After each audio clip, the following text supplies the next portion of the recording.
Call this meeting to order. Please stand for the Pledge of Allegiance.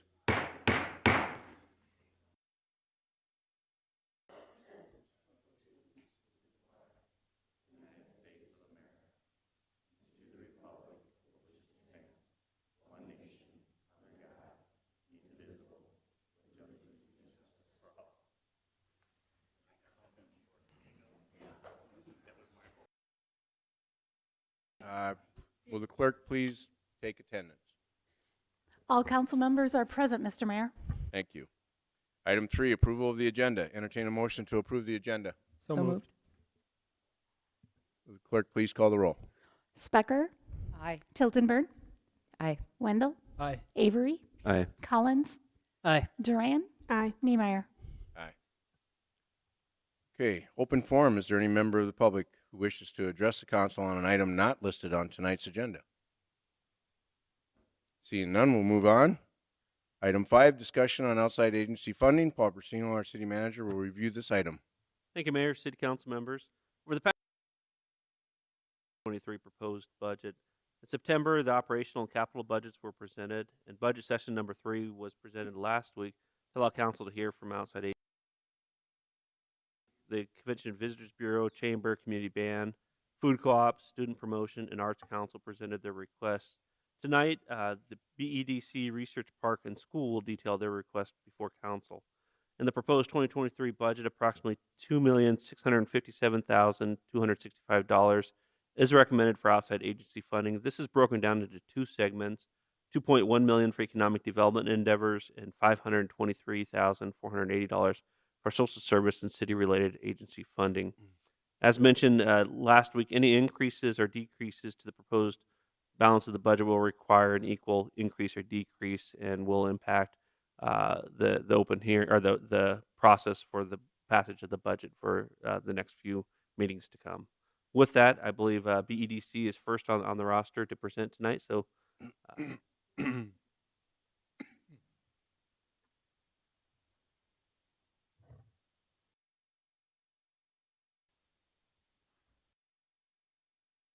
I'm going to stand instead. It's a little easier. Mr. Mayor, council members, Tim Reed with the Brookings Economic. To go forward on the slides, do I indicate to somebody to do it, or can I do it through the mouse here?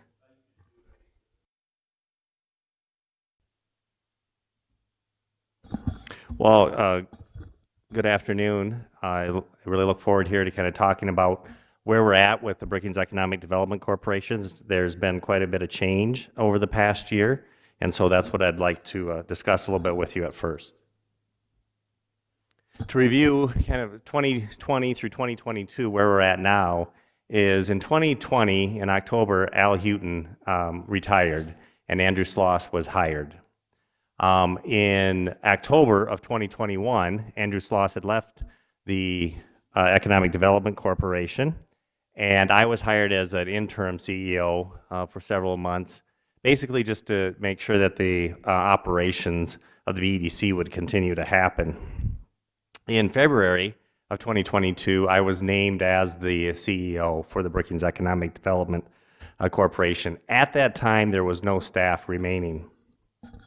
I did hire one staff person, and we hope to have a second person hired by the end of this year.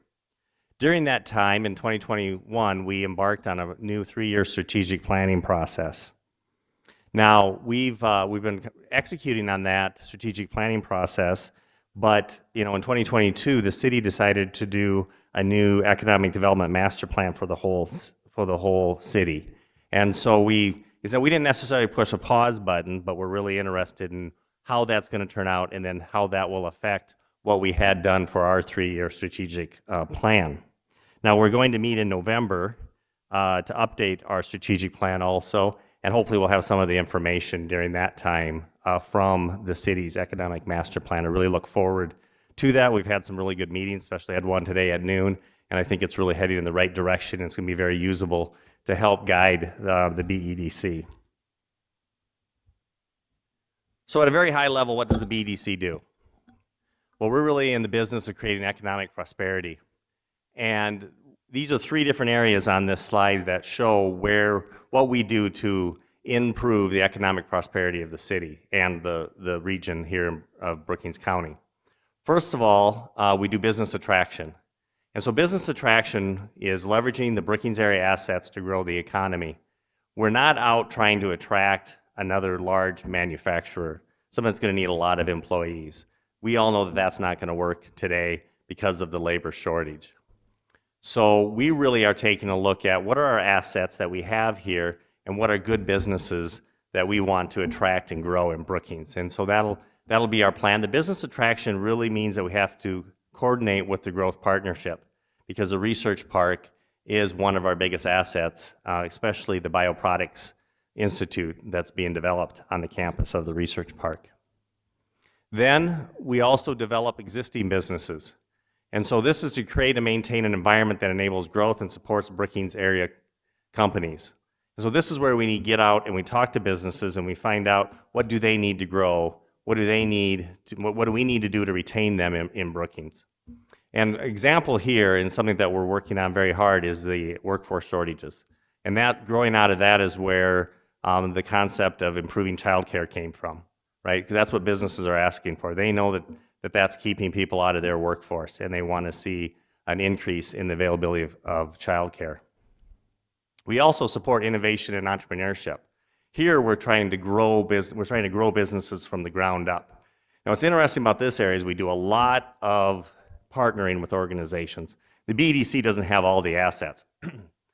We have to work with the research park. We have to work with the Enterprise Institute, all the organizations, and make sure that we're not overlapping. And this past year, we've really taken a good look at that. I just wanted to show this slide. I think maybe some of the members have seen it in different presentations. But the Growth Partnership, which is the research park, the BEDC, the Chamber of Commerce, and Visit Brookings all got together and spent time mapping out where do we all play in the economic ecosystem. And really what this map was about was more having the conversations and continuing conversations, so we're really working together as a team to improve the economic ecosystem. And as you see there, the government is a very important part. It kind of lays across everything that we do, local government, state government, and county government, when it comes to where the investments are coming from, setting public policy, what do you want to achieve as a city, and then infrastructure and amenities, most of those are provided by local government. And then you see on the bottom of that is also Vision Brookings. Vision Brookings is a private investment, from organizations and people in the community, and they are also wanting to put money into projects along all of these organizations to improve the economy of Brookings. You'll also see on there the Live in Brookings. Live in Brookings is all of us, through the BEDC, the Chamber, and Visit Brookings, are working to make sure that Brookings is the place that you want to live and work. And that's the Live in Brookings brand, and that's actually a website that is housed in the BEDC webpage that talks about jobs and such that are available in Brookings. And then what we're working on now, we've really kind of put all this together, but what we're trying to do here is put together a joint strategy. And again, this the Economic Development Master Plan that's being put together will feed into this joint strategy. And we're reorganizing how these four groups sit down and work on plans together. And that's something that's actually in process at that time. So I just want everybody to let everybody know that that's a process that we've gone through in the last year to make sure we're efficient and make sure that we're all working together. So in creating the economic prosperity, our request this year to the City Council was $165,000, and that's the amount that has been provided in the past. Now, with that amount, we're still going to run a deficit when we come up to full staffing.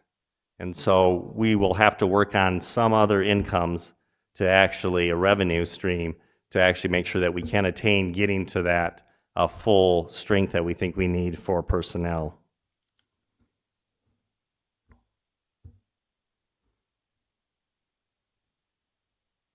Just one other thing that I wanted to talk to the council about.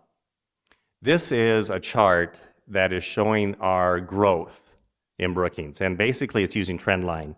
So it's looking back 5 years, and then it's looking forward 5 years. And as you can see, Brookings, and that's our metropolitan statistic area, which is basically the county, over the 10 years, looking back and looking forward, we're going to grow at 11%. If you take a look at the 45-minute drive time, and we use this when we're talking to businesses that are looking to hire more employees or to grow, we also have a 10% increase. And as you can see, because of the population of that area is bigger, that's a change, much bigger change of over 5,000 people. South Dakota itself is growing, using the same methodology at 11%, where the nation's only growing at 5%. And so I took a look at a couple of states that we were competing against for an expansion of a local business here. And out of the 2 states they were looking at, one of them only had a 2% growth. Now the other did have, it was either 10 or 11% growth also, the other state. But my point to this is that investments that have been happening over the past 5 years, even before that, in economic development, is what's giving us this growth of 10%. And so the continued investment in economic development is really important if we want to keep on growing throughout the next 5, even 10 years.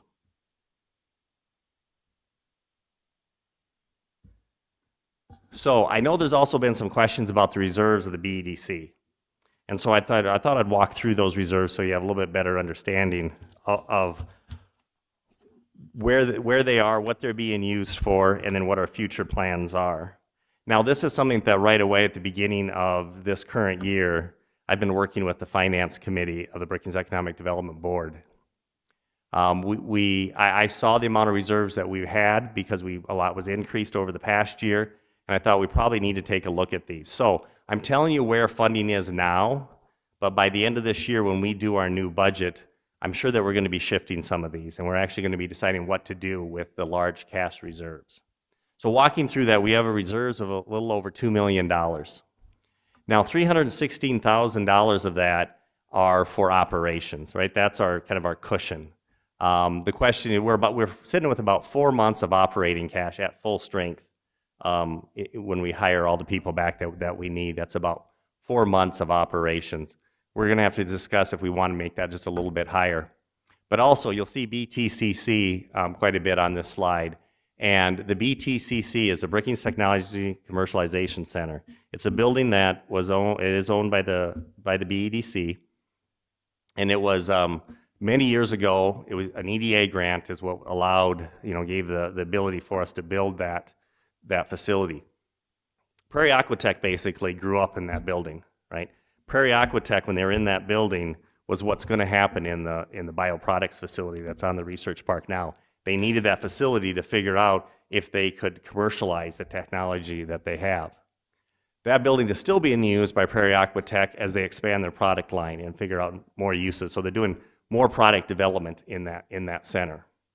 There we have 2 years of income in reserves. And the idea there is if someone was to leave that building, if an organization was to leave that building, we wanted to have those 2 years of income to make sure that we could cover all the costs. Now, as we have basically paid off the loan for it, we also use that income for the research or for the BEDC. And that amounts to about $90,000 per year of revenue that we use. And so that's what the operating reserves have been as I came in to the BEDC here in last October. Then we have restricted funds. And there's close to $700,000 in these restricted funds. These funds have a specific purpose. They are allocated. And sometimes the funding has come from other sources that have said, you need to use this money for this purpose. For example, the proof of concept funding. That's a fund that was also used with Prairie Aquatech and other companies so they could get the equipment they needed to test out the products that they had and whether or not it was actually a viable business. And so that's a concept or a fund that we've also been talking about quite a bit when discussing the city master plan. That came out several times that proof of concept funding is needed. And so the question there is going to be, do we increase that proof of concept funding so we can actually do more of that kind of work as we did with Prairie Aquatech? Years ago, and I mean many years ago, There was a building that was named after Ron Reed. That was the old chamber and BEDC building, and that was sold. And so there's a fund there about $60,000. Those funds can be used for some purposes like scholarships and different things like that, that we do need to take a look at whether or not we should be putting that money into use. Then there's also a small business revolving loan fund, and also part of that restricted is there has been enough money put into an account to make sure that if we have a major problem at the technology center, that we're able to actually just go in and fix it, and we don't have to go come back, to another organization and say we need money. So if there was a major problem, let's say with the HVAC system in that building, we have the funds already saved, so we can fix those issues. Those will start to come up more and more as that building does age. So that's where the restricted funds are, and then we have a cash reserve of over $1 million. Now, what happened here was, and if you've taken a look at maybe the income statements as that I've shared with you, we had a net income in 2021 of over $300,000. And that went into our reserves. That was due to having some one-time funds that were unexpected, like for example, the PPP loan was forgiven for the BEDC. And those funds really just weren't needed at the time because we also had a reduction of staff. And so when I came in, there was actually no staff. So basically for a half a year of funding, we had no staff. And so that came into why we had a net income. We will also have a net income in 2022 because of, as we're gearing up on staff. So, but there was also money already there that was being held, not necessarily with a purpose. And so those cash reserves are over $1 million. Now, some of those reserves do have like projects that they were assigned to. For example, there was a question of how to continue on with workforce development, how to continue on with some of the entrepreneurial programs. A lot of that funds came from grants that were received to do that. Some of the other funding that was given to do that was Vision Brookings. Vision Brookings will no longer be funding the ongoing types of programs for the BEDC. Vision Brookings is looking a lot more at doing investments in kind of initiatives, not necessarily ongoing programs. And so as Vision Brookings continues on for the next 5-year program, what they want to do is be able to leverage those funds. And so they want to be able to put it into a program that maybe will help get a grant. Maybe it's a program we're working with the city on, to help leverage the funds to get more larger initiatives done. So that is where we're at. What's going to happen here before we get done with this year, as we're producing our budget, we need to develop a better reserve plan. And so things that we're going to have to look at is, we know at our current funding level for what we want to do with staffing that we are going to have a budget deficit every year. And so we're going to have to use that funding at least for a while to make sure that we can continue on with that staffing level and then figure out how we're going to do ongoing revenue for that. We also need to continue to increase, the funded depreciation for the Technology Commercialization Center. We know that stuff costs a lot more, especially over this last year, if we had to do a replacement. And so we need to be increasing that every year. And so I think we'll make a plan for that also and say some of this money that we have, we should put into that because we really have no other way of funding that depreciation. Then there's also projects that are out there. We need to take a look at those cash reserves and say what projects do we want to fund and how much do we want to use over time. And there's also the concept of using some of those funds to invest in a project, whether it be another building, kind of like the technology center, that will produce revenue. And so those are the discussions that we're having on how we would use the large cash reserves that we have at this time. So with that, I'll stand by for any questions you may have. Questions, comments from council? Councilmember Tilton Burn. As you talk about What is the goal for the end of the year in terms of number of staff members? By the end of the year, we hope to have 3 personnel, and then during early part of next year, we want to partner with the research park to create a business development person, and so we're talking about sharing a half of a person. What's the reason why we're doing that is if something comes on, if there's a project that comes to town, where it lands isn't important as long as it lands in Brookings. And so this way, that person, which would report through the BEDC but would be a contract person for the research park, has knowledge of everything that's going on. And so basically we start sharing information better by having that position be shared between the 2 organizations. Councilmember Dern? Thank you, Mr. Mayor. In addition to Holly's question, what is the number of full staffing when you say that, and then what's the timeline of that number?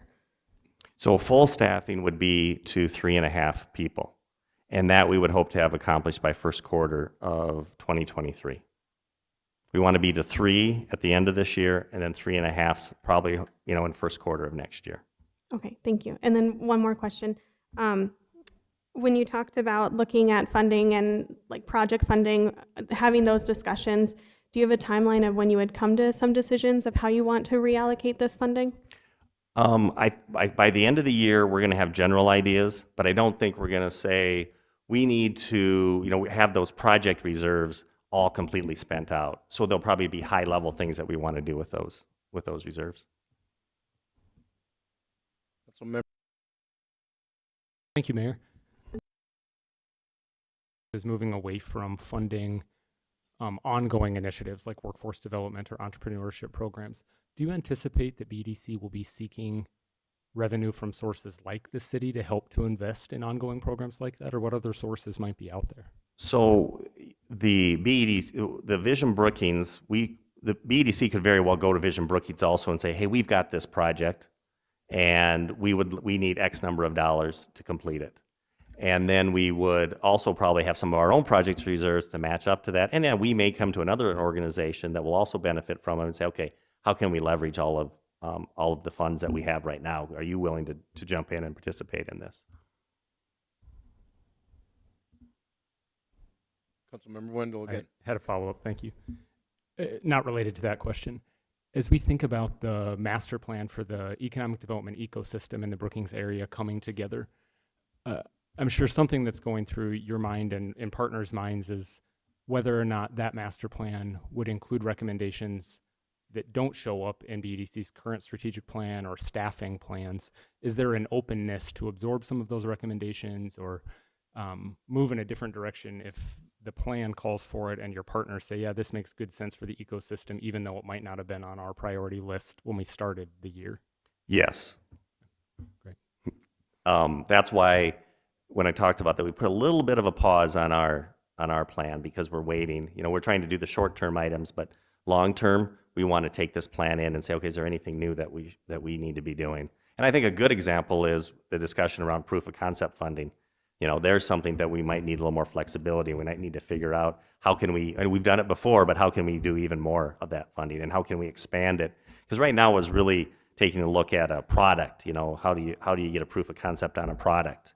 And I think we need to also take a look from discussions that's happened during the planning process, for the economic development master plan, of businesses also needing some help just to prove the concept of what they're trying to accomplish. I appreciate that. I just wanted to note that I think, one of the challenges in developing an economic development master plan that influences existing organizations is it's unrealistic to ask those organizations to just put their oar in the water and stop operations until the plan is fully developed. And it takes time to develop what we hope will be a comprehensive and instructive plan that will be enduring over the next couple of years. So I thank BEDC and other organizations for partnering with us in this, because it feels like this has been a year of development where we're not certain what the plan might prescribe and what elements of that plan will be absorbed by the organizations. But I appreciate the tendency to say we might need to pause or slow down a bit if the plan has a different prescription than we anticipated. So thank you. And Councilmember Wendell, this is what's going to help us accomplish that. So while the plan was being worked on, all these organizations got together and talked about, hey, where do we play now? What's the best way of operating together? How are we going to do a joint strategy and make sure that we're all on the same page? And so that's where we really spent our time this last year, more than necessarily some of the programs that we needed to do, just so we're ready for that plan. And I hope that if the plan emerges with a template that looks a little different than this, that there's an openness to zig and zag if we need to. Definitely. I mean, the idea behind here, more than the map, was probably the process. That we as organizations came together and said, how are we doing this now? We get something new given to us, the process is in place to make changes. Councilmember Tilton-Burn. I think my next question is actually one for Paul. I'm wondering if you can remind us what the timeline is on our economic development master plan and when we might see the results of that. Yeah, so we're hoping end of November, probably early December is when that'll come back to City Council.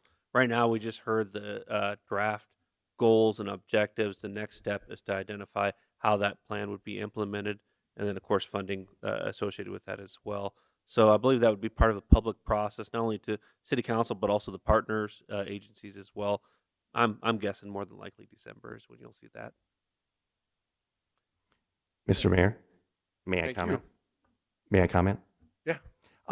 Yeah, that's it. What Paul was talking about is really great. And what is important is that the Growth Partnership, the BEDC, the Chamber, and Visit Brookings have all been at the table for this. And so as it's being formulated, we're talking right now. And so we're going to be ready to go when that plan is actually published. All right. Thanks, Tim. Thank you.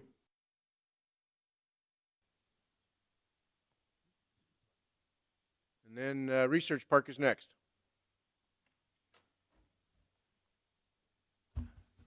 All right, thank you. Research Park at SDSU and Executive Director of the Growth Partnership.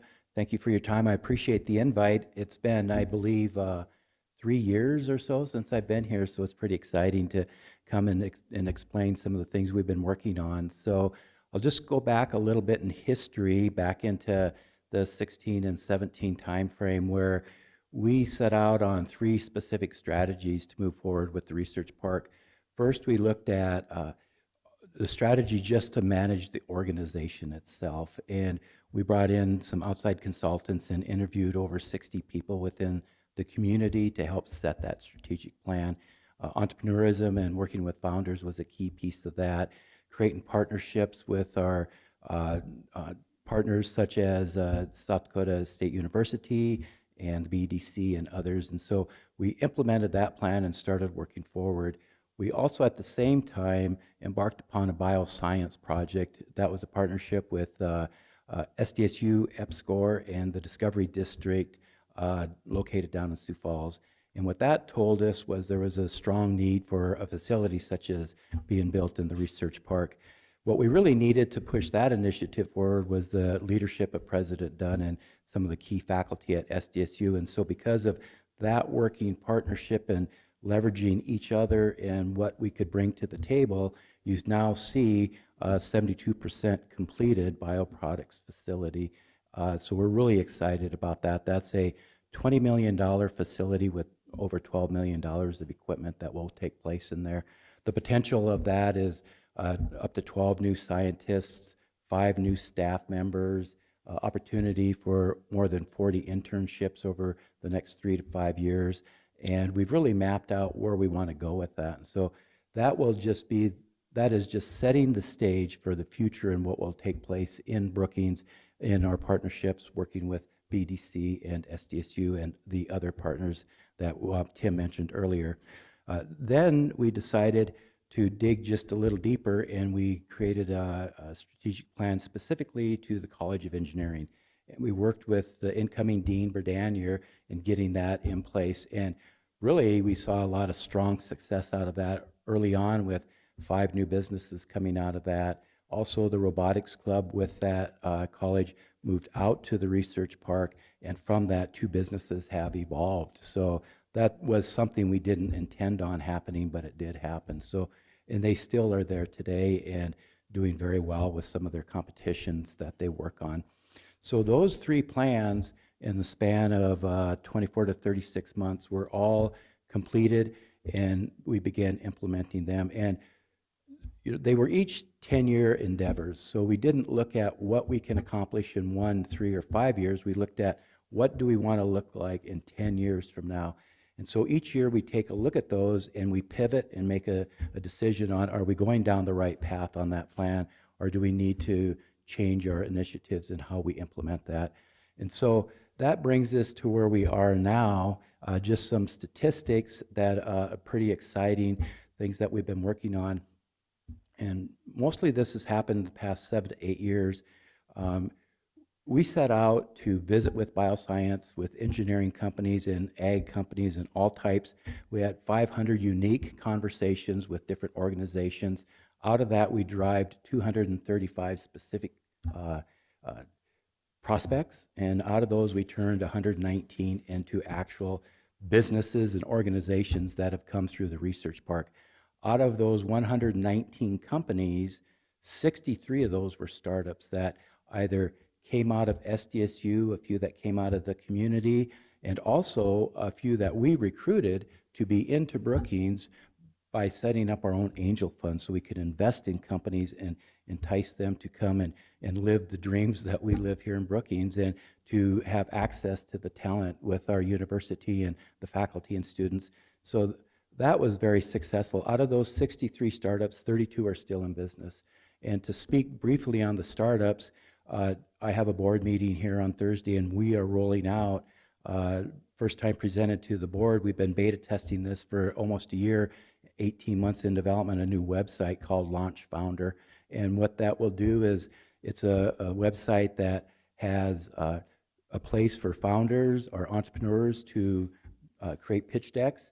And then we have mentors in specific verticals, niches, to analyze those pitch decks, give feedback, and then on the back end that they won't get to see all of the IP-related information will be a group of investors. And so we've identified several investors.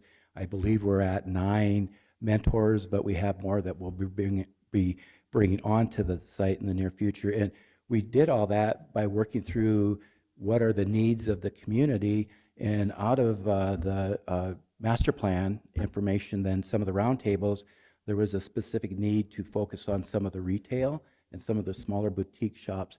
So we went back and restructured our website to become all-inclusive for the community and for the region. And so the unique thing about the research park, my board of directors, mayor included, and Paul sits on there as a strategic partner, we really have no boundaries, although Brookings is confined, but the research park looks at all things. We're focused on research, we're focused on working with faculty. We're not out to recruit specific types of companies and manufacturing and bringing those types of companies.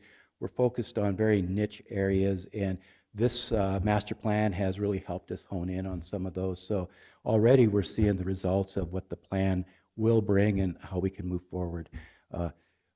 Just to continue on with the story, the 119 companies have invested over $300 million in capital improvements within Brookings County over the past 7 years. Out of that $300 million of investment, 1,132 jobs have been created. The annual payroll, because of that and the folks that we've assisted, adds $61 million annually to our economy. The total output of that is $221 million. And these are things that I had installed in my application to you, so some of these things I'm regurgitating, but it's really exciting to share all this information. We look for the new bioproducts facility to be a part of creating an additional 195 jobs within the first 3 to 5 years. We projected that from the company that we hired, the Growth Partnership, to do an economic impact study on us, just what we've accomplished in the past 7 to 10 years. And so out of that, it will add an additional $4 million of payroll to the community and an additional $8.5 to $9 million of total output. And total output would include the payroll plus all goods and services purchased and sold by that company.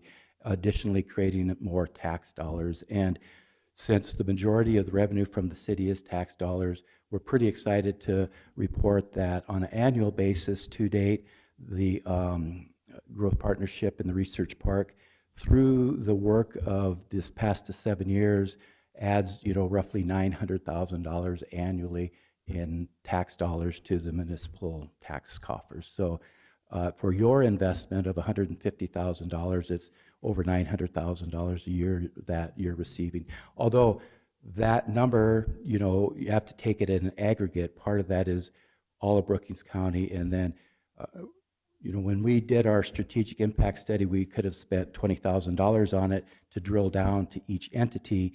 We did it in aggregate, so we have to break that down. So that isn't specific, I misspoke, to the city. It's a combination of the county and the city. So, but that's still a pretty good chunk of change for $150,000. And one of the reasons we've requested 195, initially when we were talking about our request, we knew there was a need for additional labs. And so we had focused on labs, but throughout this partnership that we've created with the BDC, we realized the real importance of combining efforts. And if you come out to the Research Park anytime in the near future, and you're always welcome for a visit, we'll give you a tour of our newly renovated shared office suite that Tim and I have. And that will eventually go beyond just a shared business development director.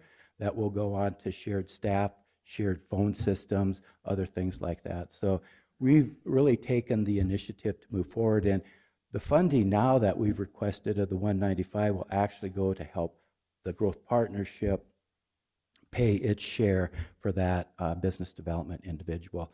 And what that does is it frees up some additional time to focus a lot more on the other piece of the puzzle, which is the founders.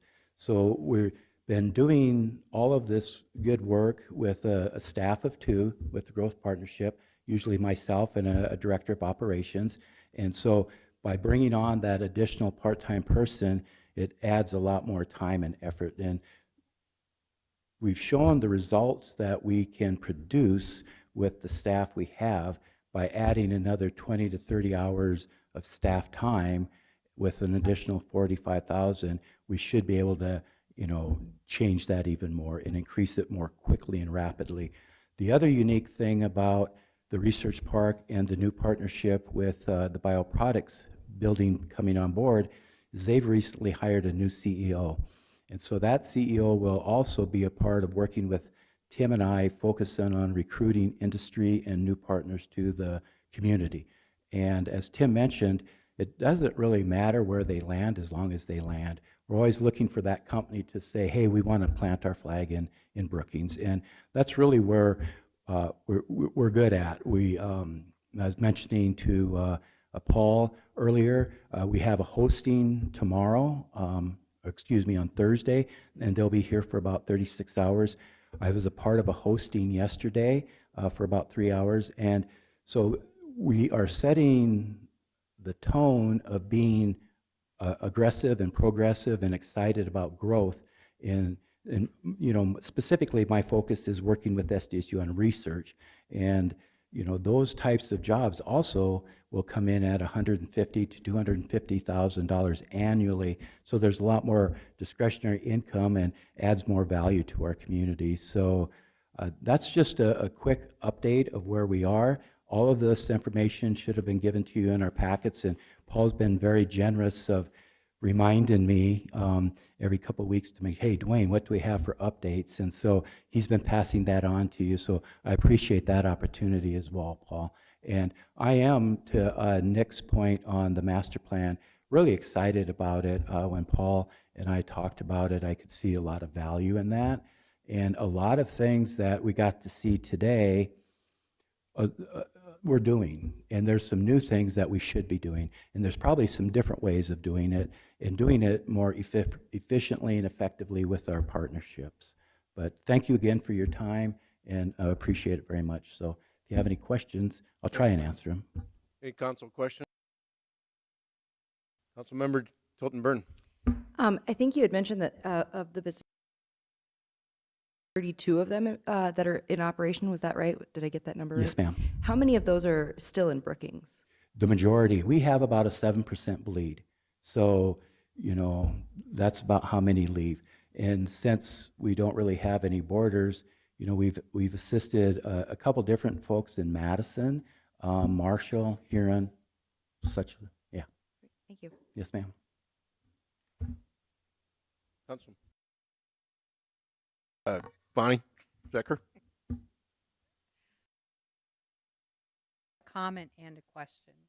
One comment isn't just for your application, but also like BEDC and many other organizations that are applying for these funds. It seems like the performance measures for the following year that are being written are just cut and pasted from the previous year. And they don't change, at least the ones I've seen over time. Like 2022 is the same as 2021. It's now the same as 2023. And I'm just hoping that at some point people will update what they're considering as performance measures. A specific example for the research park is you have 3 objectives, and one of them is to achieve a 95% occupancy rate. But in that same progress report or in the same application, you state you have a 100% occupancy rate. So it would just be nice to sort of think ahead and put performance measures that are actually the ones that you want to work on. So that's just a comment. You don't Okay, have to thank address you. that. But is here. It's not so much what % of them stay here, but the ones that are currently occupying the research park, how many of them actually physically live in the city or the county That's a great question. or the state? Yeah. Well, the majority of them all live in the state. We have one specific company because of the high level of cybersecurity and types of things that he's working on.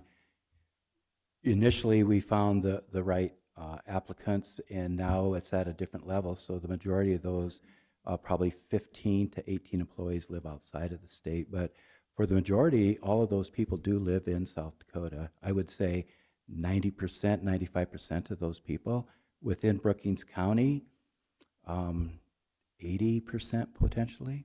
Yeah. So when you calculate the value of the research park, this $300 million, Mm-hmm. are you including all of the staff that are at research park or only the ones that live here? So we Because count. doesn't that formula count like sales tax or? So what it does is it's through, so we hired an outside firm to come in and look at it, and we provided them the same exact data that we provide the EDA. So the Economic Development Administration provided us with $3.5 million to build some of the infrastructure in the building itself. And so for the 20-year period, every 3 years, we need to update them. So we feel very comfortable in our numbers simply because Dwayne doesn't want to go to jail for lying to the federal government. So, I'm pretty solid on our numbers. And in fact, when you're providing information to the EDA, you can utilize 2 different criteria. One are the jobs created as well as the jobs retained. So if we would have used both criteria, the numbers would have been a lot higher. I only chose to use the jobs created just because we actually worked with companies. Dwayne and the Growth Partnership did not create these jobs. I want to clarify that. We provided a pathway and an avenue for these jobs to be created by the companies by providing assets within the park, such as the BEDC and some of their programs. The Enterprise Institute, TrueCount provides some free consultation on the accounting side. Our attorney is Woods Fuller, and they provide a lot of insight on the startup side of things. And so we really, instead of hiring a lot of staff, one of the things we've tried to do is bring in tenants that also provide information and some free training to the startups as they get started. Thank you. Yes, ma'am. So Dwayne, I've got one question, and I don't know what the answer is. We have a CEO that's been hired for our new byproducts research facility. We've already had a board that's been set up for that, correct? Yes, sir. Okay, so he has a salary. Where's the funding for that coming from right now? Since the building isn't up and running. The reason why we got him here is so that as soon as we do have the building up and running, we can get people in there. Yeah. So the building, so it's called the Poet Bioproducts Center. There is what is called the Dakota Bioproducts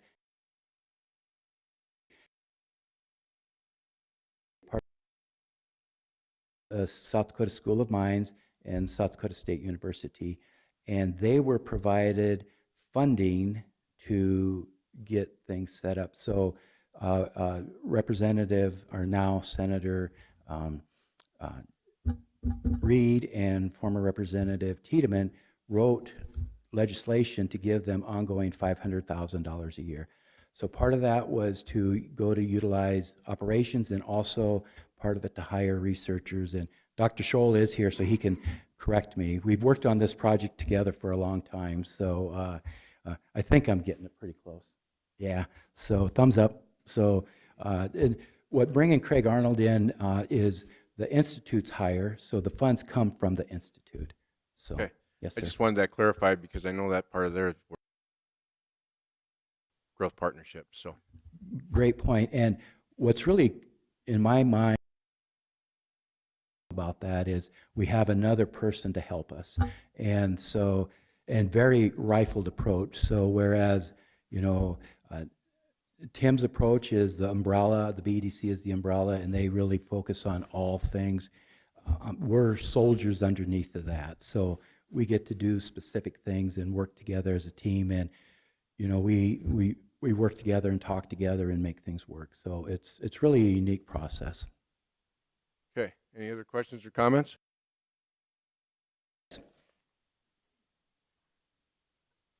And then we have representatives from the public school system.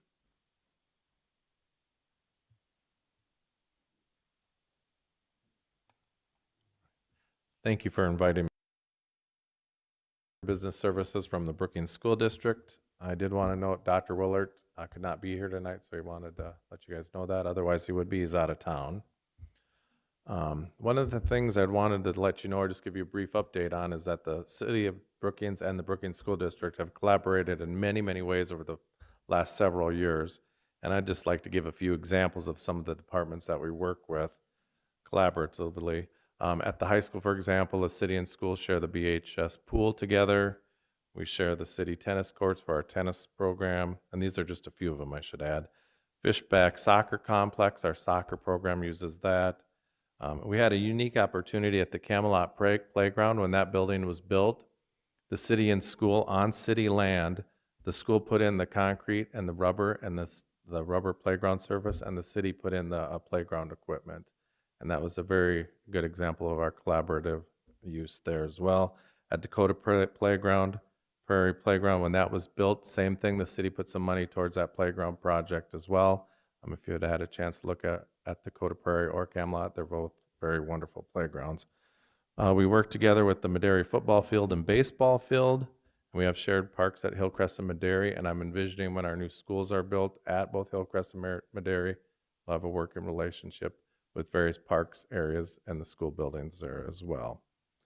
We work together with the Fifth Street Gym and the middle school football field and baseball field. Again, this is just some of them, the projects we work together with, but since I moved here, I've been so impressed with our relationship with the city and school of working together on various projects. For an example, another one with the police department is our school resource officers. There's a shared cost between the city and school for that as well. And we do want to thank the law enforcement officers for their fast response to our 911 call last week. So thank you for that as well. With the city administration, we work with them, and Bonnie in particular, with the school and city election. It's been very successful. It's been a good process for that as well. And I also wanted to bring up something that another collaboration that's been in process for many years and it's part of this subsidy process. Many, many years ago, back in, I believe, 1994, the city, school, and Brookings Municipal Utilities worked together to ensure that the district received some type of compensation for the utility taxes that were not being paid by the utility because they were city-owned. Any entity that's not owned by the city would receive utility taxes, and now they're called gross receipts. In the past, they were called utility taxes. Just to give the city council an idea of what we receive for some of those utility taxes, our two largest payments are from Sioux Valley Energy, and it's about $385,000, and Interstate Telecommunications is about $106,000. Just to give you an idea of why back in 1994, the city, school, and BMU worked together to start out this process of receiving some money to the school district, and it continues today in the form of this subsidy. I just wanted to cover, we requested about $195,000 from the city for our subsidy. And what we decided to use that subsidy for is our junior kindergarten program. We call it a JK program. And we have 3 classrooms, one at each school, Dakota Prairie, Hillcrest, and Madera. And they're students who have reached the age of 5, but they're not quite ready to go to kindergarten. So we allow them the option to come to JK. It's a little bit of a slower process that allows those students who are just a little bit behind and not quite ready to go to kindergarten to get some additional time in the classroom to learn their ABCs, other learning, reading, writing, etc. And we have about 18 learners in the classroom, and that's about where we cap it. There is a waiting list. It's not a large one, but we are looking at eventually in the future possibly adding some more JKs. We'd like to do that as our numbers grow. And I do know that the students or the teachers do assess the students when they enter JK and again at the next year. And for the most part, we've been pretty successful. I know Council Member Sprecher mentioned about assessment and how it seems the same every year. We may have that result every year because we would hope that most JK students move up to kindergarten. So it hopefully is the same result each year, that 100% of them moved up to kindergarten, which it has been in the past several years. That's pretty much all I had. It's a very short presentation, but I just wanted to let you know that we appreciate our $195,000. It does help us out with our programs. All right. Thank you. Any comments, questions from council? Thank you, Brian. All right, thank you. So what do we have now? So this open or for the outside agencies, specifically the economic development related ones. First meeting in November, I believe we will have a discussion for City Council to consider the rubric for United Way that hears and sees the social service agencies. The total amount set for that is about $252,000 this year, which is an increase from the previous years. Last week I did kind of go over this, which was analysis trying to compare apples to apples, what other towns do contribute to outside agencies and economic development agencies. Overall, you can see Brookings doing an apples to apples is about $2.5 million. It's actually about 2.6 if you add everything in there that Brookings does contribute for outside agencies as part of our overall budget. As you can see, a majority of the funds that are given are general fund CIP funds. A lot of that to the university for the Performing Arts Center. With that said, this would close the process for the work session for the outside agencies. I believe Eric would probably tell you and close the budget process through the public hearing, which will take 2 readings with the City Council to move the 2023 budget forward. Once again, as mentioned, if you have any increases, decreases, that should be known as soon as possible so we can make adjustments to that ordinance that would come before the City Council. Okay, with that being said, is there any public comment or questions?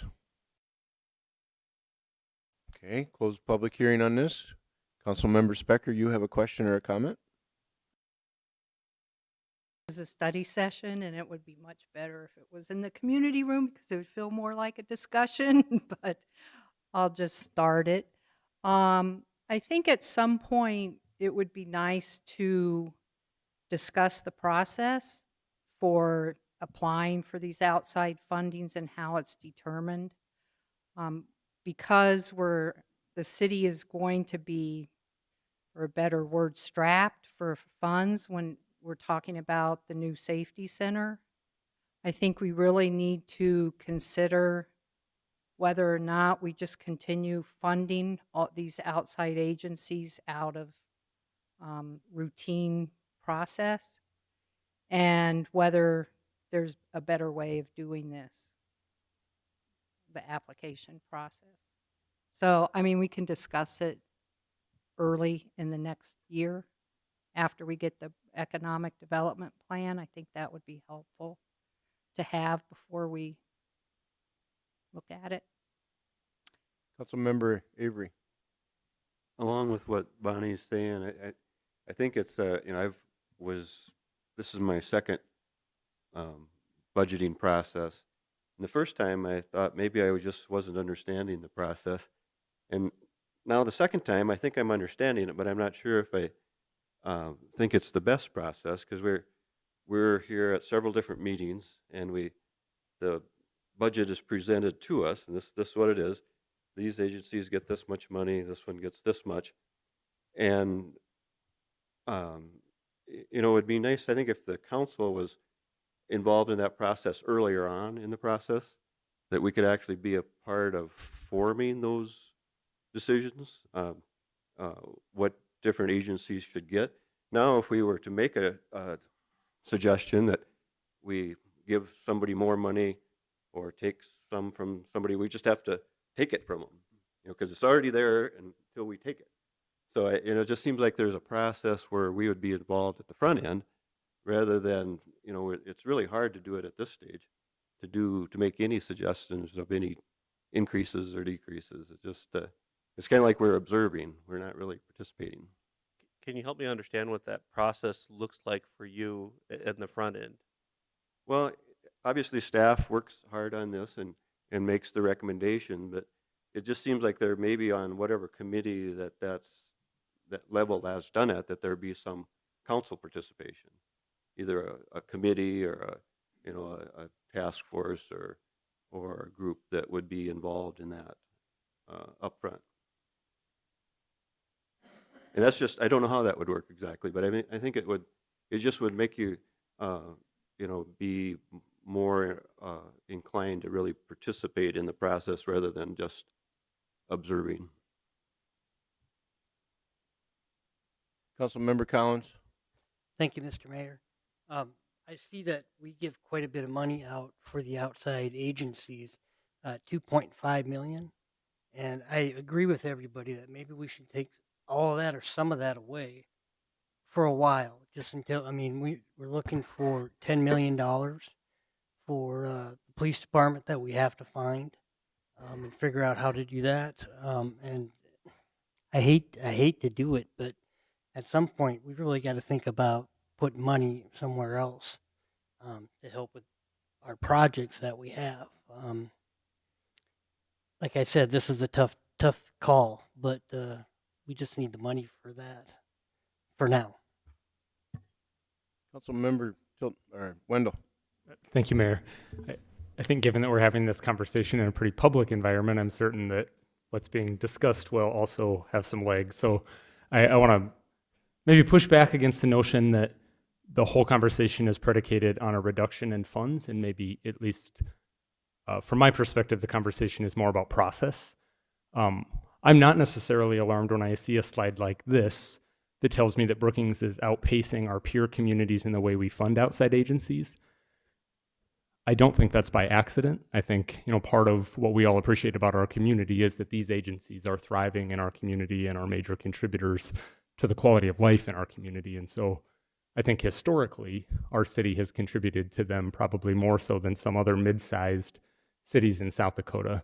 Are there areas where there could be reductions in funds or increases in others? I'm very open to having those conversations, but I wouldn't want folks who are watching this conversation to come away feeling like the concern is that we need to reduce the amount we're spending on outside agencies. I'm not certain that, at least for me, that's not where I'm at. I'm very open to a conversation about process. I wanted to step back and make sure I recalled, at least in my time on the council, where we had been with this process. I think in my initial years, the United Way was not engaged in the process and not helping us to prioritize how we expended these dollars. I do think that we have made some modifications that have felt more thoughtful in the way we distributed the dollars when we brought United Way to the table. I think in those initial years, in particular the first year that we adopted that process, we did say, this is probably not perfect and we need to modify United Way's role and the input of the council. And it sounds to me like we're at a place now where we're saying, now is the time to make some modifications because you have a council that's got an appetite to be more engaged in the distribution earlier in the process. So I'm very open to that. I wanted to give a little bit of history that the United Way process hasn't been in place for all that long, and we knew when we adopted it, it may need to be modified. But I also wanted to make sure the message was clear that it isn't as much about reduction of funds as it is about process and evaluating how we make those decisions, for me. And if I can, real quick comment, and Nick's exactly right. The United Way agency process came forward just a year or so ago, and there's a rubric, there's a process in place, much more than what we ever have had in the past. With the Economic Development Master Plan, the hope is to have performance indicators, to Bonnie's concern earlier, and to help identify how to prioritize and fund those agencies appropriately based on the plan, if that's truly the city council's desire of the plan when it gets presented in the future. So I can foresee more of a process for the Economic Development Master Plan and the economic development agencies in the very near future as well. So I could see a process for outside agencies for social services, but then economic development here in the near future as well. Okay, Council. I'd like to echo some of the. I would agree that my thoughts around this isn't necessarily that we would decrease the amount of funding that we put forward to these agencies. When I look at the information on the slide in front of us now, I'm reminded that we often refer to Brookings as a place that's someplace special. And I think part of the reason we are someplace special is because we do invest our dollars in programs like this. And so I would challenge us to, yes, keep going forward and trying to find funds for very worthy projects like our Public Safety Center, but also do that while maintaining a commitment to the community like we've done with the dollars that we're discussing right now. That said, I think that it would be worthwhile taking a look at the process. I think this is now, if I remember correctly, the third time that we've gone through this process where United Way is involved in helping us to determine where the funds should be allocated. So now might be a good time for us to kind of look at what that looks like going forward.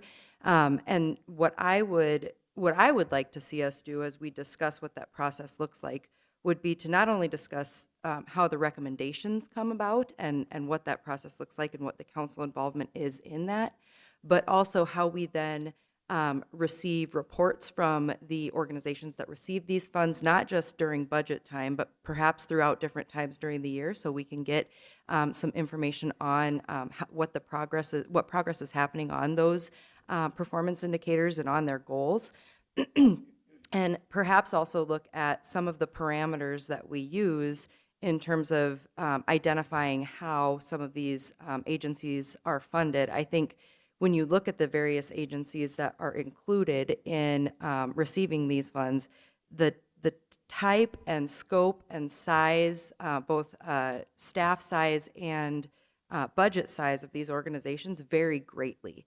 And I think one of the questions a lot of times we as council members ask is, well, what do their internal financials look like so that we can determine what our appropriate size of our investment might be?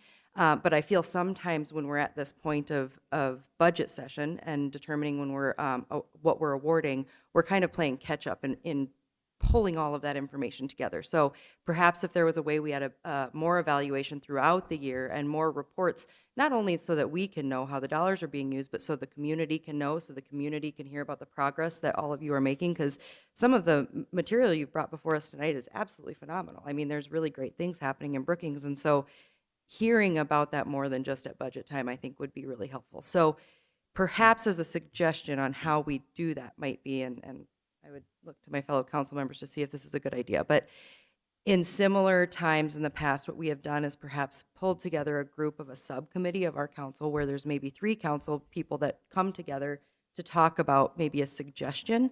So if we do want to look at what this policy or what this procedure looks like in terms of how we do this, maybe 3 of us can be assigned to a subcommittee that would discuss what that might look like, and we could then bring a recommendation forward to the council, and I would challenge that group to bring that forward early in 2023 so that we can be prepared then for budget season in 2023 to kind of execute whatever that recommendation is. So it's a lot of talking from me, so if there's any thoughts from other council members. Councilmember Duran. Thank you, Mr. Mayor. First, I will preface, I was going to bring this up at the next meeting, but it is public that I work at United Way. I would just like to note to my fellow council members and the public that I am entirely removed from the internal process. Other staff and the executive director works with the applications, the agencies with the applications, and the recommendations. So as we continue the discussion and voting, I do not have any interest in the United Way process.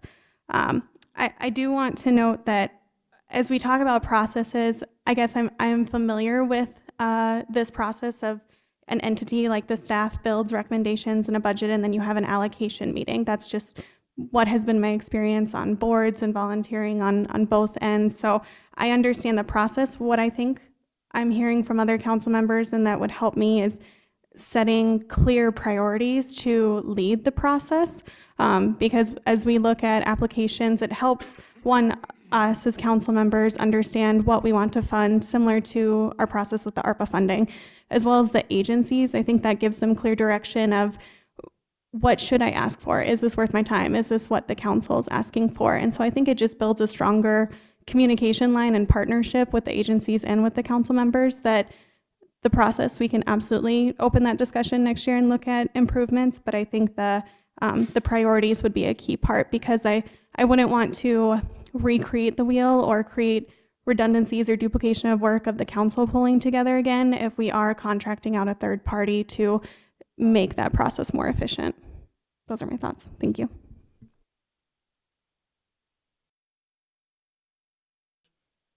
I just wanted, I mean, if you look at this outside agency funding, I have to put kudos to Eric and his staff for putting this together, because we really never had an idea of how other cities invested into their community. And, you know, one of the things that stands out for us is we did commit $6 million for the PAC. I don't think there's anybody else on this bunch that was part of that group. So I'm the only one you can tap on the back for that one. But when we first started paying that back, we were only doing like $200,000 a year, and now we're on the back side of it. And I've always told myself when I was on council, it's like the decisions you make now will affect the city councils from decades beyond. And this is one of those decisions that we made. I think it was the right decision. It was a good decision, because the PAC also doesn't also serve just SDSU students. It serves our community. And when we first put money into this, when the first part of the PAC was built, it was a major amount that we put into it, because we knew that it was going to be one of the gems in our community. This brings that quality of place and quality of life that we always try and stress in this town. And then the other thing is you know, if you look at this, look at how much money Aberdeen puts into tourism versus us. And it just looks at it, you know, they have different priorities. Yankton, which I look at that as more of a tourist destination for myself than Aberdeen, but they only put $133,000 in. And so you kind of wonder, where do some of these priorities come from? We obviously are investing in our community when we look at outside agencies here. That's the way I look at it. This is a total investment, and it helps us stand out with the rest of the communities that are on this list, as far as I'm concerned. Though as far as the process goes and getting involved in that, this is one of the things that I learned right away is we set policy, and the staff follows what we have for policy standards. So if we saw these numbers earlier, it would help us make a decision, or maybe help staff get better direction from us. I understand that part, but I think that's as far as we need to go into it. It's staff's job to come up with this. So with that being said, any other comments, questions? Councilmember Tilton Burn. I would maybe expand a little bit on. I think that you're right that our job is to set the policy. And I think having a discussion about what the process looks like would, in a lot of ways, be us setting the policy, right? It would be us deciding what is our policy in terms of utilization of these dollars and how do we do that. I think right now what we're seeing is that for these dollars in particular, it isn't necessarily coming from a staff recommendation. It's a recommendation from a third party that we work with. And so giving them some guidance on what our policy and goals and intent for these dollars would be, I think would be helpful for everyone. And so I think continuing that conversation of what the process and the policies around the awarding of these dollars would be, I think it would be useful. Yeah, specifically for the outside agencies, social service agencies, you're going to have that opportunity here in about 2 weeks with United, where they're going to come forward, give council an opportunity to give the recommendation on those priorities so they can then set that rubric. I would go back to this dollar amount. And the reason why I brought this forward as city manager is to make sure that I fully advocate for this organization. Looking at your financials and everything that I hear from the community, from city council, the desires for the future, you're not going to have enough money in the future for a lot of things: trails, indoor facilities, pools, your police department, all that. You're just not going to have the money. And so I've heard a couple comments on the amount of money that the city council gives to outside agencies, and it is an investment. It's an investment in this community, investment in those agencies. And the critical thing is to make sure you're getting a return on that investment so that you can afford those facilities. Right now, I'm telling you, you cannot afford those facilities. And that's the conundrum that you're going to have here in the next few weeks. As we bring forward you recommendations, it's going to mean that you're going to have to cut capital improvement projects. It means that you're going to have to borrow money to the extent that you're not going to be able to afford things for the next 20 years. And that's okay. I'm hearing that from council, as long as we can still invest in these agencies, which should be providing dividends for the foreseeable future. And this is the community that, and the standards you guys set as city council. But I just want to make you fully aware from the staff perspective that these are the challenges that we're facing when it comes to staffing, when it comes to capital improvements. There's a lot of desires out there, and we can't make all of it happen. Our job is to make things happen as much as possible based on your priorities, based on the funding sources that we have. And we'll do that as staff as much as possible. But I also have to bring to light that you're not going to be able to afford a lot of the desires that this community and this public has for the foreseeable future. But with that said, our business partners here tonight, the outside agencies, it's an investment. And my request would be that those agencies also help us find opportunities to fund some of those things that maybe you can't afford in the capital improvement plan. Because as partners, you know, the city helps fund those agencies. Those agencies can also help fund potentially some of those projects that are desired or find opportunities out there. But there's going to be more critical discussions. Right now, you know, the reason why we bring this as part of the budget discussion and the reason why we bring it part of this process is that to make sure we're keeping a holistic view on how much money the city is spending on these outside agencies. If you just took this apart and had a very early discussion at the very beginning of the year, there could be desires to fund it even higher, which is great. But at the end of the day, then that means you have to cut other areas. If you're not looking at the budget as a whole, then you could unfortunately impact other areas. And that's what I foresee. That's what I see has happened here to an extent, that now you're going to be up against some challenging times when it comes to funding some of these high priority projects, but nothing that we can't get through. Councilmember Specker? Yeah, I have one more comment. Maybe sort of taking Holly's suggestion about a subcommittee of 3 people, you know, looking at this process, or maybe even a subcommittee of 3 people that reviews these applications with the city staff when they're reviewed. Because what I find looking at the wide variety of applications, you know, yeah, they're really different, you know, anywhere from 5,000 to 500,000, but they're the same amount every year that's being asked for and the same performance objectives. It's like a cut and paste application. And I think it would be nice to really know what these organizations need, you know, not just based on what they submitted last year, but what does it really look like this year to make a truly informed decision on funding issues. So my suggestion is maybe some council members should review those applications with city staff, and I'd be happy to volunteer. Okay, Councilmember Collins.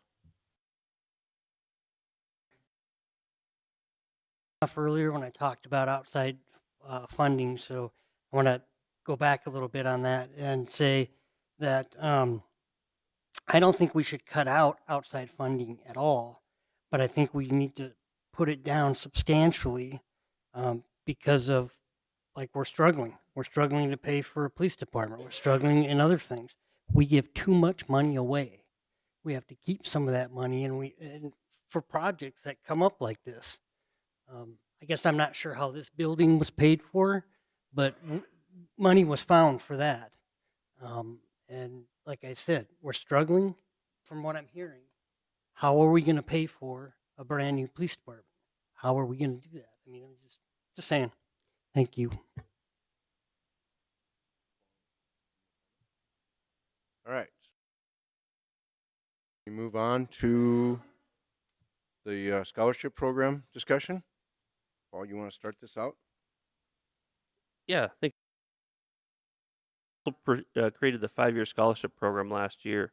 The program contributes and encourages the growth of prosperity to the city through increased education, reduces the cost to Brookings families, and helps to address local workforce challenges. The BEDC and our consultant residents helped identify workforce needs within Brookings, which required higher education. The funds are intended for the Brookings area residents and do not directly go to specific institutions. Approximately $100,000 is budgeted for the program in the proposed 2023 budget. $80,000 is budgeted for 4-year degree and $20,000 to attainment of 2-year degrees. South Dakota State University Foundation assists in the dissemination of the 4-year scholarships. BDC is working to finalize 2-year program distribution as well. Both SDSU Foundation and BEDC are here to present their efforts tonight.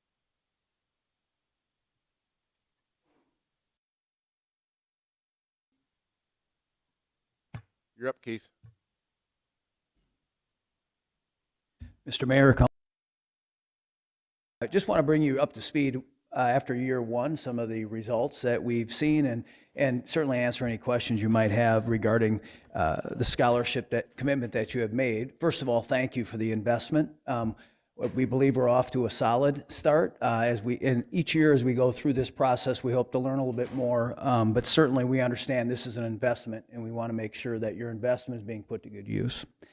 So, as Paul mentioned a little bit earlier, a couple of the main objectives, just to go back a little bit, were to attract and retain more Brookings area high school graduates to South Dakota State University, an attempt to get them to earn a 4-year degree at South Dakota State University, engage with some business partners while in their experience at SDSU, so upon graduation, more of our Brookings area graduates would stay in the workforce in Brookings and live in our communities locally. So we've had 1 year. The initial commitment of $80,000 so far has been invested in 11 students have received Brookings area city scholarships. Right now, those students have enrolled in, as of this fall, right, this is their first semester, have enrolled in 10 different majors and wide range of majors at South Dakota State University. Those students have come from 3 area high schools, predominantly Brookings High School, but also Sioux Valley and Dubrook. And so after year one, once again, those students, we awarded $33,000 of scholarships to those 11 students, so an average scholarship of $3,000. Once again, in our first year as we went through this, working with the admissions office at South Dakota State, the plan was to not award the entire $80,000 to make sure that we had some money left for year 2 in the renewal process in case the investment was not renewed in year 2. And so we try to be prudent with those particular dollars. So from that perspective, all of the students that received scholarships were enrolled first-time freshmen. No transfer students received or part of this 11 this 11 student cohort.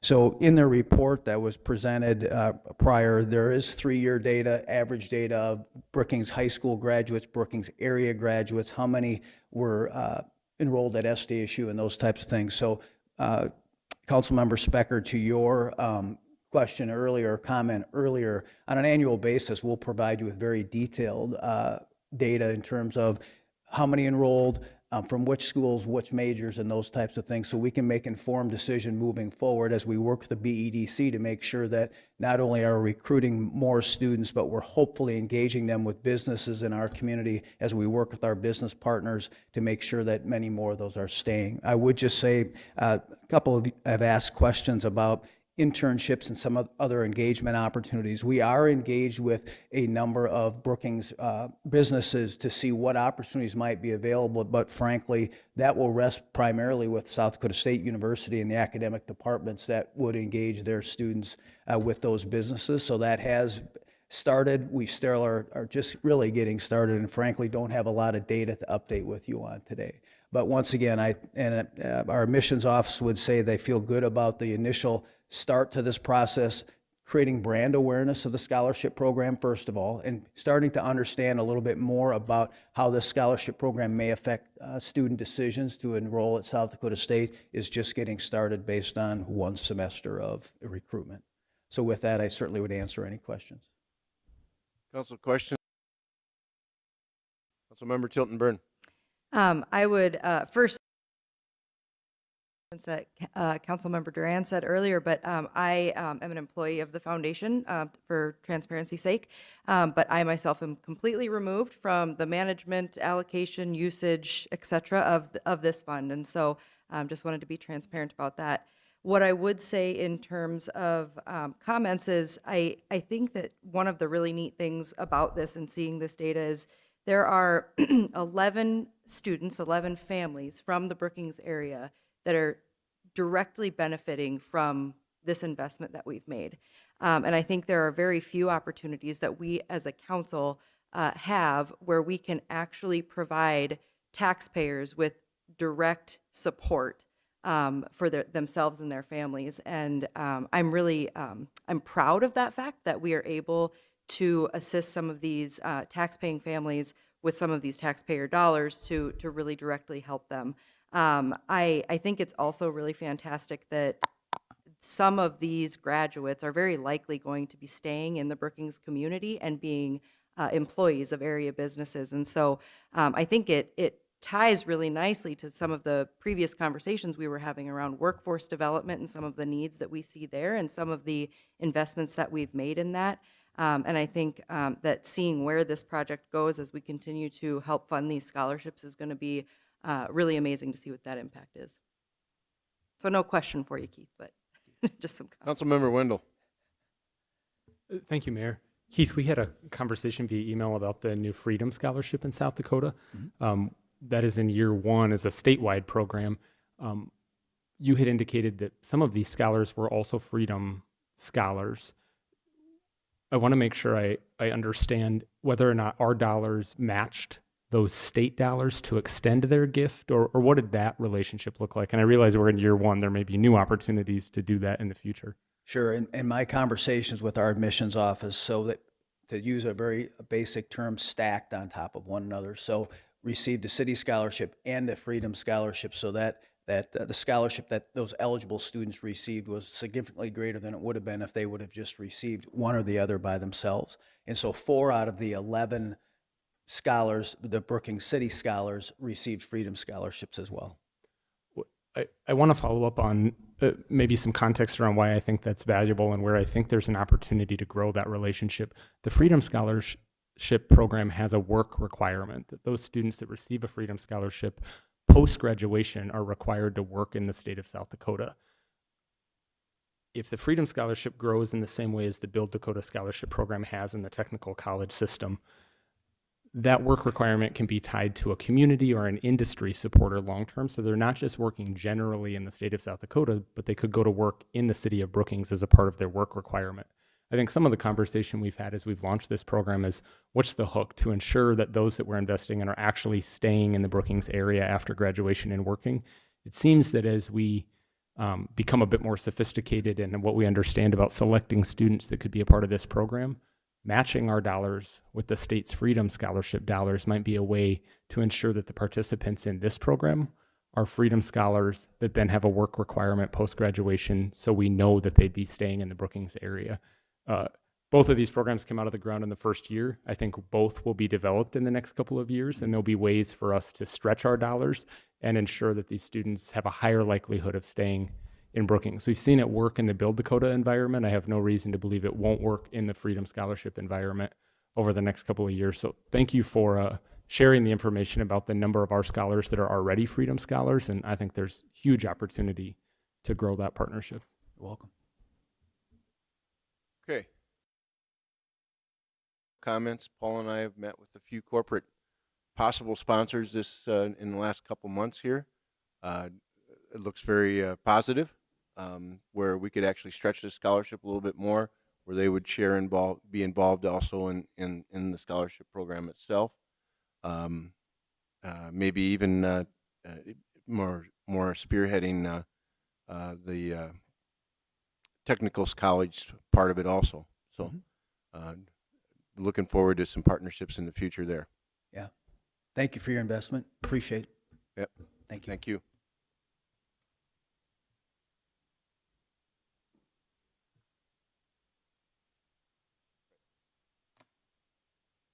Tim, you're coming up to tell us about the technical school part of it. Thank you. So I've, as when Paul started talking to me about how can we best utilize the technical scholarships, from the BEDC point of view, I'm always going to come from workforce, just 100% workforce. I mean, that's how we're programmed. That's what we do as a BEDC. I know there's some philanthropic, that you're trying to also accomplish here. And I will say that's, when I look at this, I really am focused on the need for workers in Brookings. And so I struggle a little bit with this because I was trying to figure it out. How's the best way of using this money? We've got a lot of data.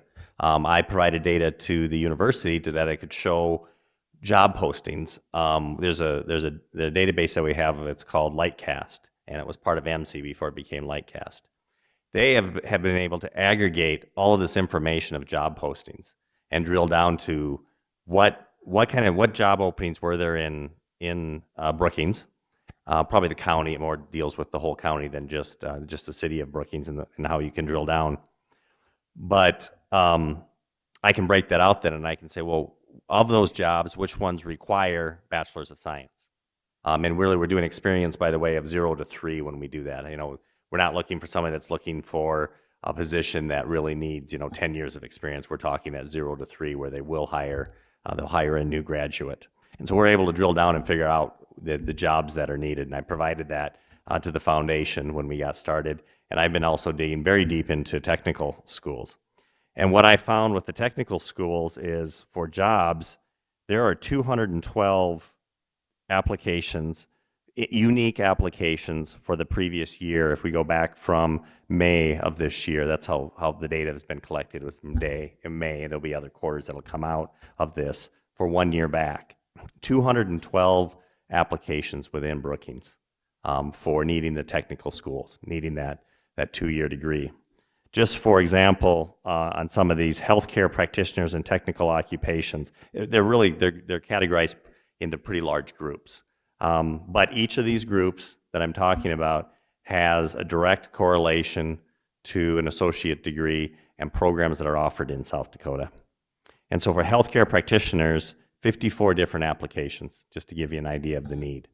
Computer and mathematical occupations, 21 different job postings over the year. Architecture and engineer occupations, 19. And it goes on basically kind of at that level for education, instruction, library occupants, just your basic management occupations, office and administrative support occupations, and then also production occupations starts about where we had about 8. So just to give you an idea of the need in the community. So currently there are 47 students from Brookings enrolled at Lake Area Technical College. I've been working with them for most of this information to understand it. And only 3 of them had Build Dakota scholarships. which I thought was interesting. I just assumed that there was more connection with Build Dakota. Each of their enrolled programs are represented in this job list that I have. Of those 212, of those 47, we could hire, over the past year, we could hire every single one of those students here in Brookings. And that's why I've approached this, is how can we make sure that those students are going to come back to Brookings? What can we do to have them come back to Brookings? I had proposed, and Councilmember Wendell, sitting on the BEDC board, I had proposed a different program that I thought maybe we could get students to come back here for internships and such, and then give them funds as a scholarship. And that was really tough to manage and didn't work out. But what I propose that you need to do is you need to offer, basically you can offer 7 of these, 7 different scholarships. And for each one, and this will be for 2 semesters, for a total year, the city will put in, for 7 of them, $2,700 each. That will be matched 1-for-1 by a company here in Brookings. And so there's that direct relationship that we found of, if you're at least giving them a chance. If they put it into their contract, now they have the ability to say, if we're going to give money, then we want you to come work for us. They've got the ability to create that in a contract. Some organizations, as we found out, don't like to do it that way. They don't want to put those demands in. And so it gets kind of tough that way, just to make sure that they're going to come back. But I think that offering that amount, and then the funds, the companies here in Brookings to match it, will give some really good scholarships. These will be then full ride scholarships using the Build Dakota program. What's nice about this too, as I've been discussing it with technical colleges, is that they will actually promote this funding to companies that hire their graduates. And so they will do that work for us, which I think is a great opportunity, because I could drill down. I can actually go down, and of those 54 postings, I can actually drill down and see how many of them were for the Brookings Hospital, how many of them were for Sanford, how many were for Avera, et cetera. And so you can drill down into those, even the types of jobs that they're talking about, whether it's respiratory care or it's it's nursing home care, those kind of things. And so that, I think that'll help us, actually, instead of us having to contact all these companies. I think that'd be very laborious to do. And our database would take longer to build over that. I think you have to do it where preference is given to students from Brookings County. The problem is, if we're really trying to build workforce, there may be a student that a company here wants to support and wants to have them come back to Brookings and work. Is the concept of just Brookings folks limiting them to build our workforce? And so I think that it should be preference given to Brookings County, but I don't think that should be an absolute. If these companies are going to invest the money to help build workforce, and they have a line on a student that will come back and work for them, I think we should help those businesses out. What I also ask is that, we're going to start this, use the funds from last year to get started with this program, and I think you're planning on funding it for at least 1 more year. Because if what we need to do, and Keith talked about this too, you start to make these commitments, especially when you're making a commitment to a business to say, we will match your funding. That funding has to be there for 1 more year of those 2 years of those students' schooling. So they have the ability to fulfill their end of the deal, and then maybe get that student to come work for them. And so that's what I'm proposing. It'll be just a little less than $20,000 that you'll actually provide to Build Dakota, and they'll actually work with businesses here locally to provide those scholarships to students in the technical school. I'll stand by for questions. Thanks, Tim. Any questions? I should ask about Councilmember Wendell. I should also state that if anybody in the public wants to make a comment or questions, they certainly have that opportunity. Thank you, Mayor. I was just going to know folks understand that our $20,000 commitment can be matched locally by businesses, which would grow our commitment to $40,000 annually, which then will be matched by the state's Build Dakota Fund. So we would be committing $20,000 annually to technical college scholarships that could grow to $80,000 annually when we match it locally, which means we take $40,000 to the state program, which could be matched. If we can find ways to match all those dollars, the state program will also match them. And they have a work requirement of 3 years on the back end. And if they have an industry partner, that work requirement is with their company. So there's been some confusion around how far is $20,000 actually going to take us when it comes to scholarships? And I think that's a fair question. How many students can we actually assist, and how many future skilled professionals can we actually ensure will put down roots in Brookings? $20,000 isn't going to get us that far. $80,000 now starts to fill some positions with a significant number of skilled professionals with a work requirement in Brookings County. So I appreciate that we've identified available positions in Brookings that align well with Build Dakota programs at our technical colleges. Any other comments or questions? Councilmember Avery. When we started out with have a full plan and everything, that was one issue that we talked about. But what we're hearing tonight is really exciting, and how we can leverage those dollars and involve more students and businesses together and get matching funds. I mean, it's just exactly what we had hoped for, I guess. So I just want to commend everybody that's been involved in that, and it's really, I think, going to turn out to be a really good thing. Councilmember Tilton-Burn. I just want to thank you for the efforts that you're putting forward to this. I think similar to what I stated previously, it's a really great way to invest in our workforce and in our community, and in the students that will eventually become the workforce here in Brookings. And so I just want to thank you for the energy you put towards this.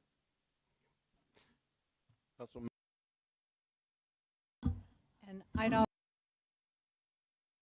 not just this part, but also BEDC's like sort of taking the reins on the workforce development issue with the child care centers. I mean, those are collaborations that are hard to put into a budget justification. So I just wanted to thank you for that. All right. Mr. Mayor, then one more. Councilmember Collins also. Sorry, yep, that's fine. Just real quick, Tim, I just wanted to thank you for all the work Blake Holly and Bonnie just said. I just want to echo that to you too. I think you've done a wonderful job with what you were assigned to do. So thank you, Tim. Thank you. One more comment, Mr. But these are full rides too. This is really a great way. This whole idea of getting the leverage on these dollars can get a full ride, and so that helps obviously a family. And then also it just allows the industry to get a hold of a good worker, and that's really what we're looking at. So thank you. Paul? I would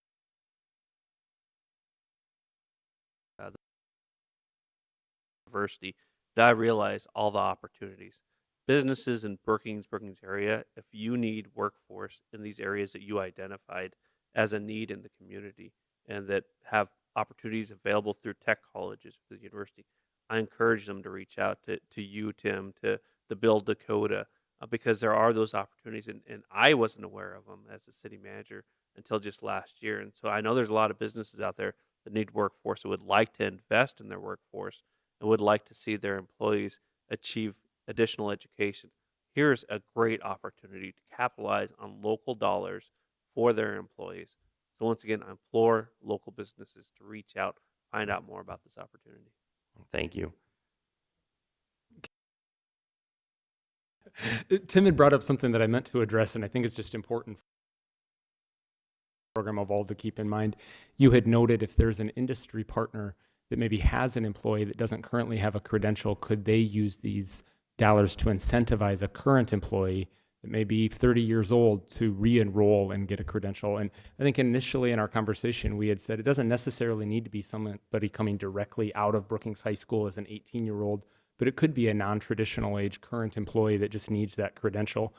20% of Build Dakota scholars in South Dakota right now are older than 24. So a lot of communities and industry partners in the state have started to recognize that it's not just traditional age students that might take advantage of the program, but there are some seasoned professionals that just need access to a credential to move maybe up the next rung in an organization. So I would say industry partners that maybe have someone in mind, this could also be a great way to incentivize a non-traditional aged employee to come back and use these dollars to do it.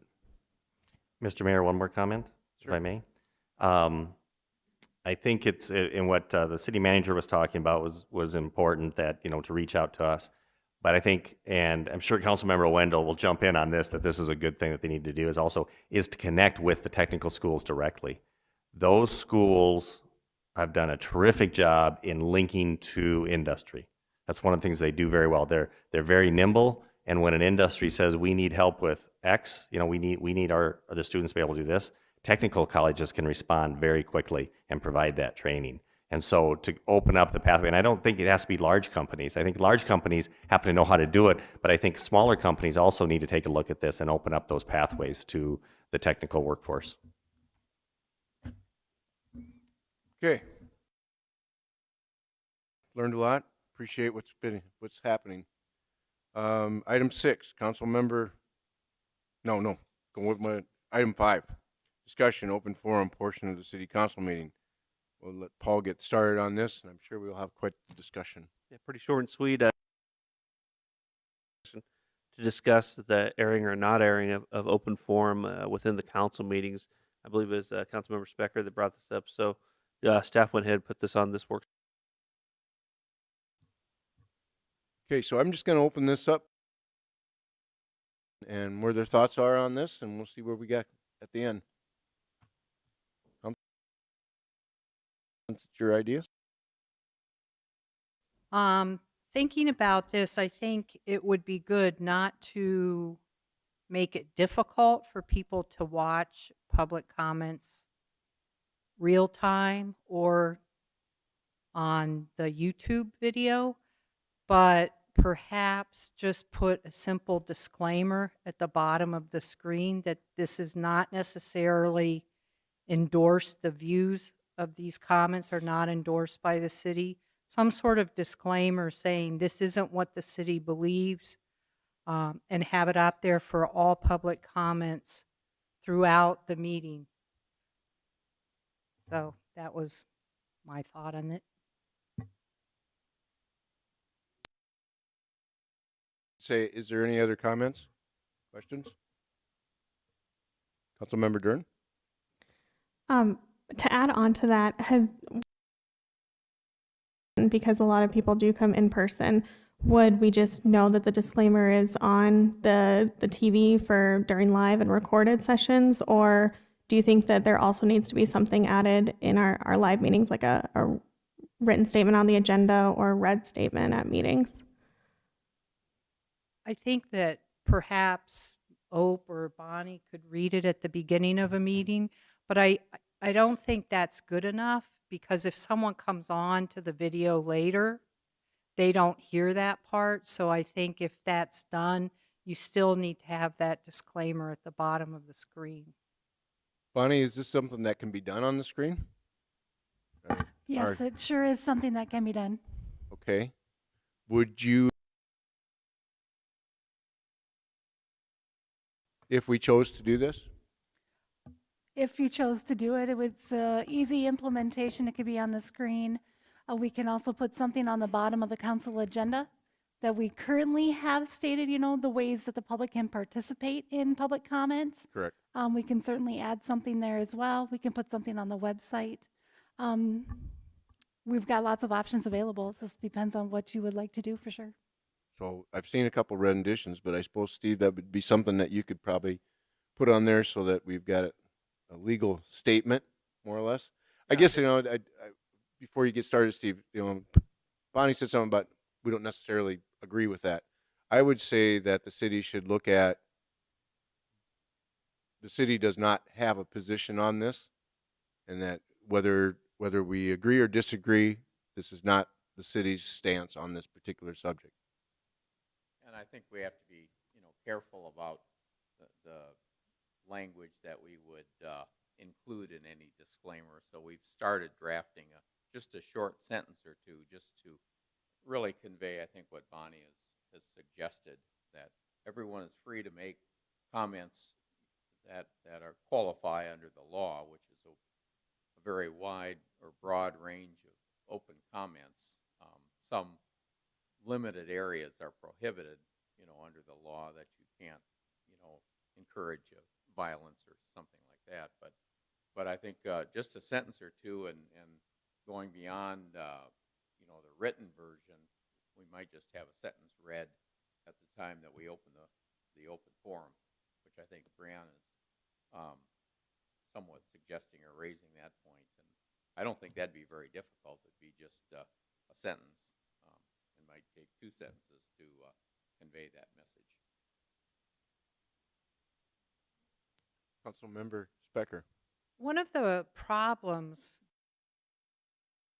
before each public comment is each resolution has a public comment period. So, I don't know if we want to keep repeating it all night long. That was one of the problems with it being just verbal at the And I was beginning. thinking just before the when portion of the meeting, so that would be the only time it would be verbally read. Councilmember Wendell. Actually,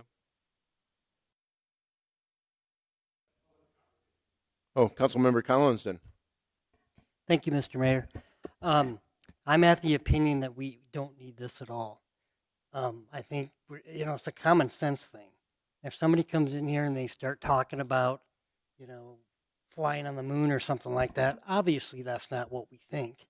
I mean, I just don't think we need it. I just think it's common sense. That's my opinion. Thank you. Councilmember Wendell. I had a question about whether or not we proceeded with the disclaimer. Would that take official council action? Like, would we pass a resolution to adopt a disclaimer, or is it something we would just add to our agendas and our proceedings?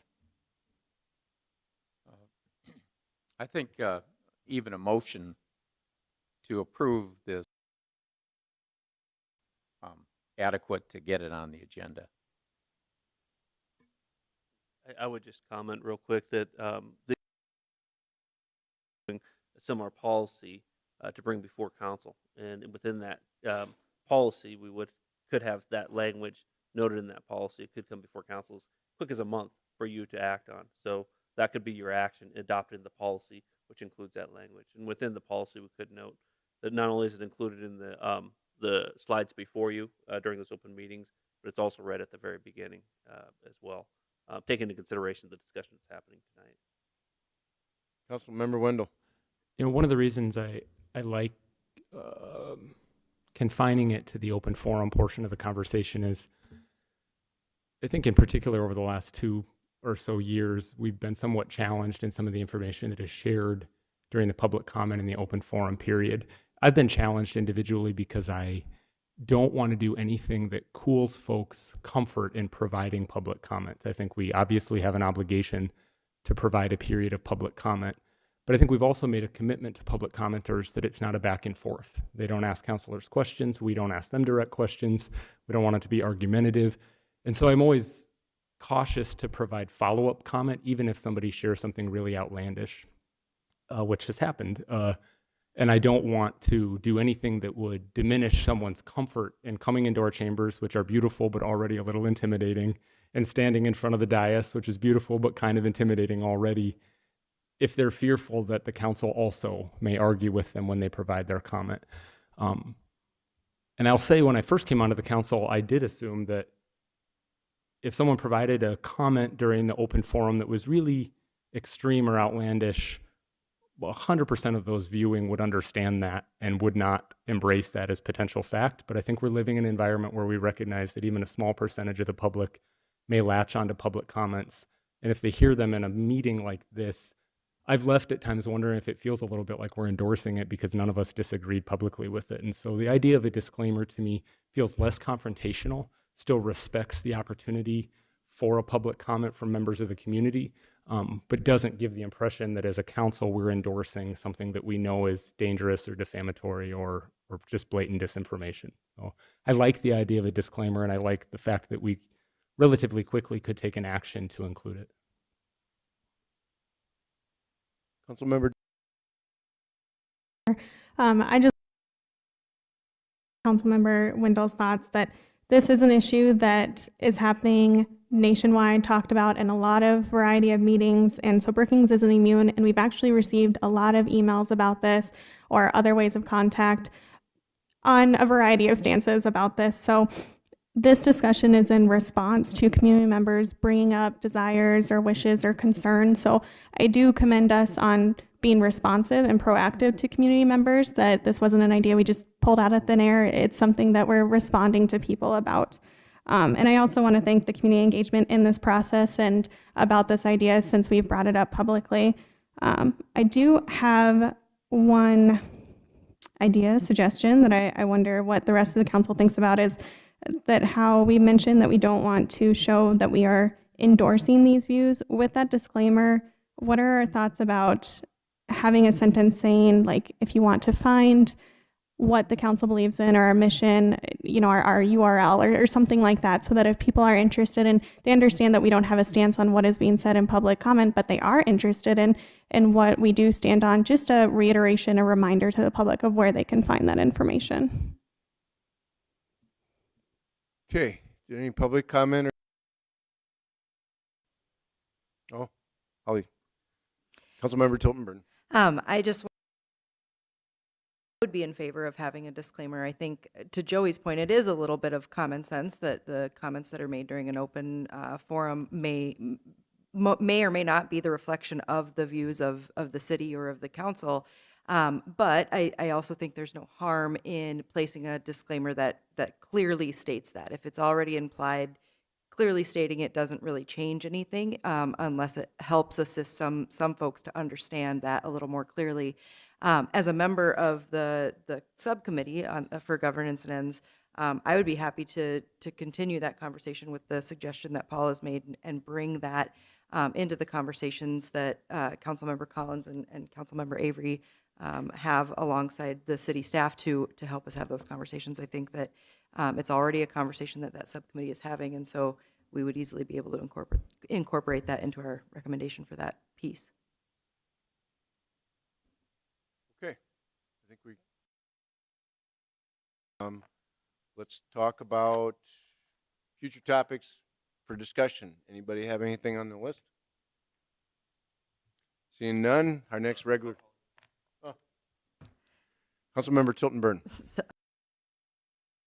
Perhaps revisit part of the conversation we were having earlier to see if there is, I don't know that I felt there was necessarily a consensus as to whether or not there would be interest in bringing back the topic of the process and the policy around the awarding of the dollars for outside agencies. And I guess I would be at this time interested to know if there is consensus or desire among the council for us to do that, so that we can have clear direction going forward, whether or not that's something we'd proceed with.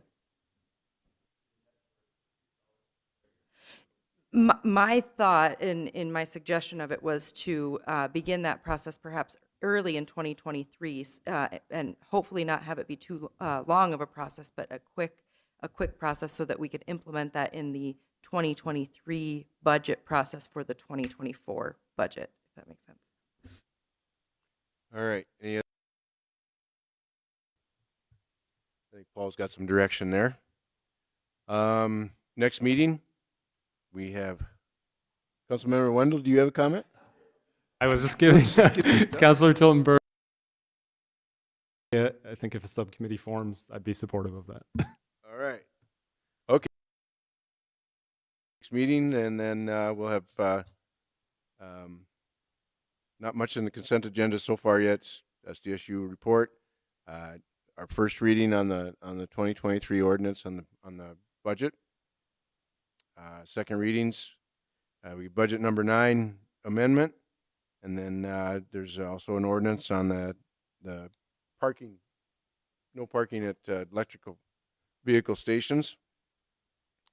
We get a progress report from the assistant city manager, and then other business, we got union agreements to work with. So that being said, entertain a motion to adjourn. So moved. So, second. All those in favor say aye. Aye. Aye.